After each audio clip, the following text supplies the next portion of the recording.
Coucou les amis, bienvenue dans le Café Tarot de ce vendredi 25. Merci pour votre patience. Celles et ceux qui ont vu le message, j'ai un petit peu attrapé les microbes de mes enfants, mais voilà, rien de bien grave, hein. J'ai mes petits remèdes magiques, les huiles essentielles et la fièvre est déjà redescendue, donc il n'y a pas de souci.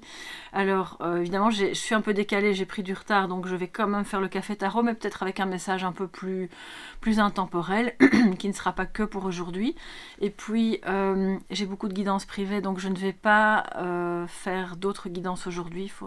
Veuillez m'excuser, j'ai posté une guidance sentimentale hier. Si vous ne l'avez pas encore vue, je vous invite à aller la découvrir.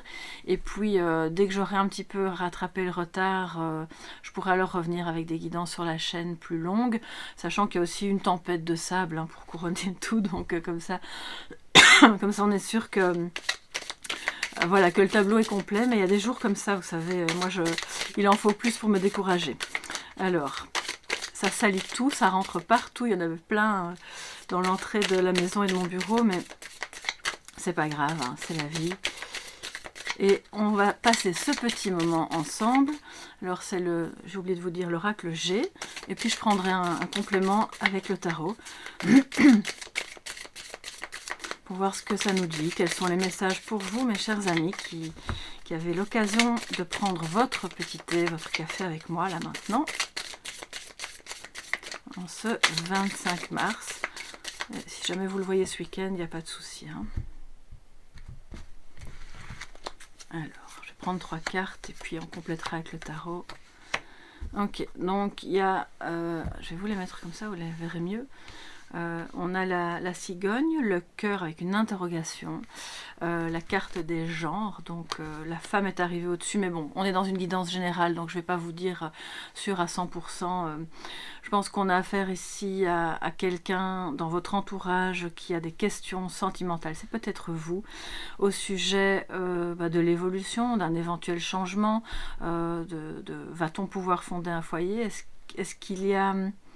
Alors, c'est pas est-ce qu'il y a suffisamment d'amour, mais est-ce qu'il y aura une suite à cet amour, sachant que de ce que je vois là, il y a, je pense, une personne féminine impliquée, donc une tierce personne, autre, qui fait que, évidemment, toutes ces questions se posent et que peut-être vous êtes en pleine transformation dans ce lien. Alors, pour toutes les personnes que la question sentimentale ne concerne pas, cet amour, cette affection ou ce point d'interrogation posé sur l'affection me parle de quelque chose du cœur, voilà, d'une activité que vous aimez, de quelque chose qui vous tient à cœur, mais pour lequel vous vous posez beaucoup de questions. Parce qu'il y a d'autres personnes, masculines ou féminines, peu importe, impliquées dans ce changement, qui peut être évidemment un déménagement. Peut-être que vous pensez à l'impact que ça pourrait avoir sur vos enfants, ou justement, est-ce que si jamais vous êtes dans l'idée d'avoir des enfants, est-ce que ça va pouvoir se faire parce que ce changement justement est impactant à ce niveau-là. Donc... s'il y a beaucoup de questions qui se posent au niveau sentimental ou au niveau d'une activité qui vous tient à cœur, sachez que c'est normal parce que vous êtes en pleine transition. Je pense que les réponses viendront, alors on va voir avec le tarot bien sûr, hein, les réponses viendront au fur et à mesure. Peut-être que vous vous accrochez beaucoup de ce que j'entends à l'idée d'avoir une réponse tout de suite parce que ça pourrait vous rassurer. Est-ce que cette personne vous aime vraiment? Est-ce qu'elle a envie de faire quelque chose avec vous de solide? Est-ce qu'il n'y a pas une tierce personne? Est-ce que cette activité dans laquelle j'ai envie de me lancer est vraiment la bonne? Est-ce que ce changement est salvateur pour moi mais aussi pour d'autres? Donc voilà toutes les questions qui vous traversent peut-être un peu en ce moment. Donc, je vais boire un petit peu, excusez-moi. Hein. J'ai la voix un petit peu rauque. Alors, je vais utiliser le Modern Witch Tarot, voilà.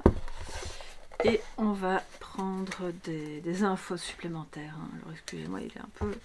Je n'ai pas eu le temps de préparer, hein, voilà. On va ranger tout ça et voir ce que ça nous dit pour aujourd'hui, mais je vais quand même les remettre dans le bon sens. Ok, ça va. Alors, quels sont les compléments d'information que l'on peut recevoir pour vous par rapport à ce tirage, par rapport à ces questions que vous vous posez? Oula, il y a 3 cartes. Bon, bah écoutez, je les prends. Voilà, il y en a 3. Plus je n'aurais pas pris, mais je crois que ça vaut la peine de les regarder. Hein. Le monde, le 5 d'épée et la justice. Ouf, c'est quand même fort ça, les amis.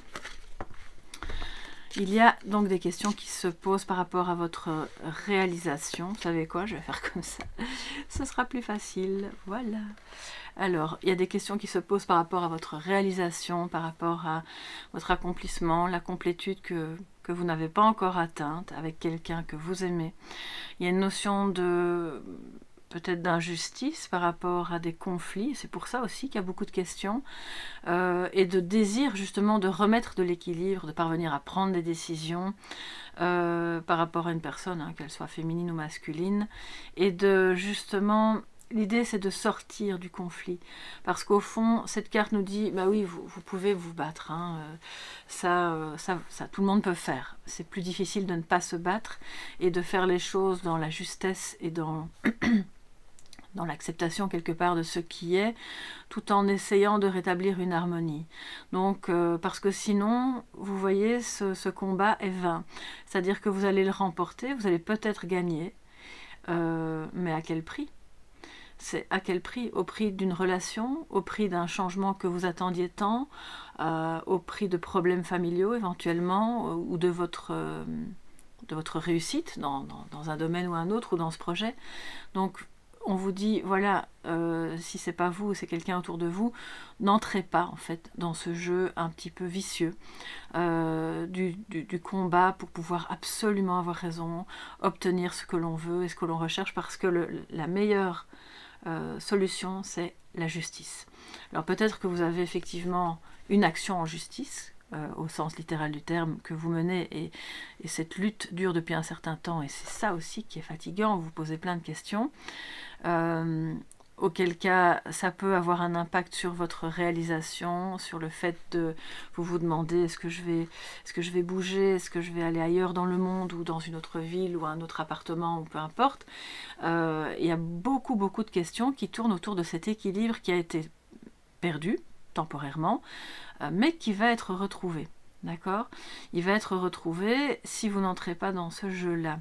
Alors justement, j'ai quand même envie de prendre une carte supplémentaire de conseil par rapport à cet équilibre, ces décisions, qu'elles soient juridiques ou qu'elles soient par rapport à la notion de justice en soi. Qu'est-ce que vous pouvez faire? Comment pouvez-vous vous positionner par rapport à ça? J'espère que vous voyez bien les cartes, hein, parce que je le fais un peu à la bonne franquette aujourd'hui. Voilà, alors, 6 de coupe. Comment pouvez-vous vous positionner? Ben voilà. Bon, déjà, c'est l'amour par rapport à quelqu'un ou quelque chose du passé qui peut revenir et qu'on accueille. Se positionner par rapport à des choses qui ont été heureuses ou malheureuses, mais moi je sens plutôt une certaine nostalgie par rapport à quelque chose qui a compté, ou quelqu'un qui a compté pour vous. Là maintenant, vous traversez un peu une tempête, il y a beaucoup de questions, excusez-moi, mais vous vous positionnerez, comment dire, de ce que je ressens, c'est qu'on vous dit, ne gardez du passé que ce qui vous remplit de joie, de bonheur, de tendresse, et décidez en votre âme et conscience vraiment de laisser de côté la bataille pour aller vers, pas vers la mélancolie, mais pour accueillir peut-être quelqu'un qui revient du passé pour pouvoir demander pardon, ou pour pouvoir justement aplanir les angles, faire en sorte que ça refonctionne, d'accord ? Si c'est par rapport à une activité ou quelque chose qui vous tient à cœur, un grand changement dans votre vie que vous voulez mettre en place, c'est l'idée de revenir à votre cœur d'enfant. Qu'est-ce qui vous fait vibrer? Qu'est-ce qui vous parle? Est-ce que ce que vous avez fait ces dernières années était juste pour vous? Ou est-ce que vous vous êtes mis dans une sorte de routine parce qu'il fallait bien, parce que ça rapportait de l'argent, ou parce que c'était ce que vous pensiez qui allait vous permettre de réussir et que les autres attendaient de vous? Puis là, il y a plein de questions. Mais au fond, c'est bien que vous posiez ces questions parce que du coup, ça va vous permettre d'aller vers votre complétude. Et votre complétude, je parle même pas qu'en amour, hein, vous allez l'atteindre à partir du moment où vous réveillez ce cœur d'enfant. Alors, celles et ceux qui me suivent régulièrement savent que c'est une notion qui revient souvent. Je pense qu'on est traversés toutes et tous actuellement par des énergies très fortes qui nous poussent à revenir à qui l'on est profondément et à faire les choses juste en notre âme et conscience pour pouvoir réussir et être bien connecté en soi et aux autres dans ce monde. Donc voilà, si vous vous posez beaucoup de questions, eh bien connectez-vous à votre cœur et vous saurez exactement quoi faire. Alors je dis pas, hein, c'est pas facile évidemment, la réponse elle peut vous venir rapidement, comme ça peut prendre des mois, mais c'est une démarche on vous invite à faire. Ouais, je vais prendre le Tao, voilà, pour un petit message de sagesse, pour clôturer ce café tarot, ce thé tarot, ce tea time, que j'adore. J'avais vraiment pas envie de louper ça, donc bon, c'est mon petit moment de guérison aussi. Hein. Vous avez tous et toutes de belles énergies et je vous remercie pour vos messages, pour votre présence, c'est magnifique. Merci beaucoup. Alors, un message de sagesse pour vous, mes chers amis, en ce vendredi 25.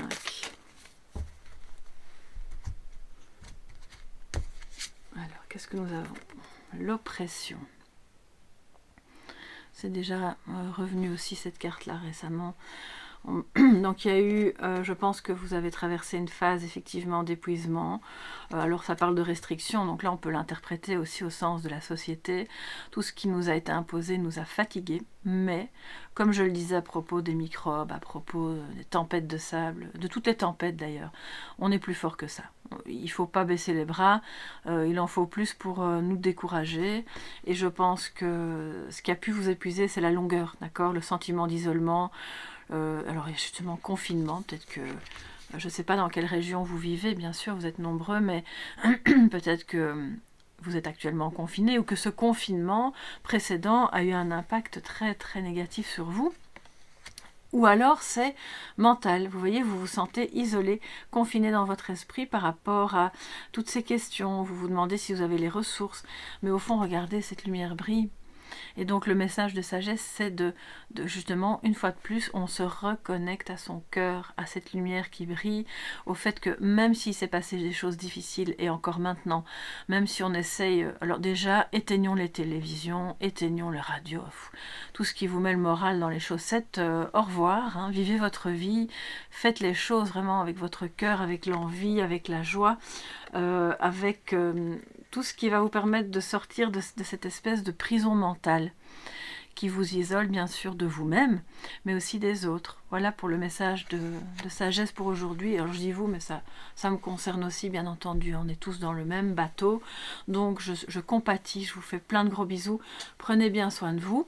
On se retrouve le plus vite possible pour d'autres guidances. Moi je vais terminer mon petit thé magique. Et puis alors je vous souhaite déjà un bon week-end. À bientôt les amis. Bye bye.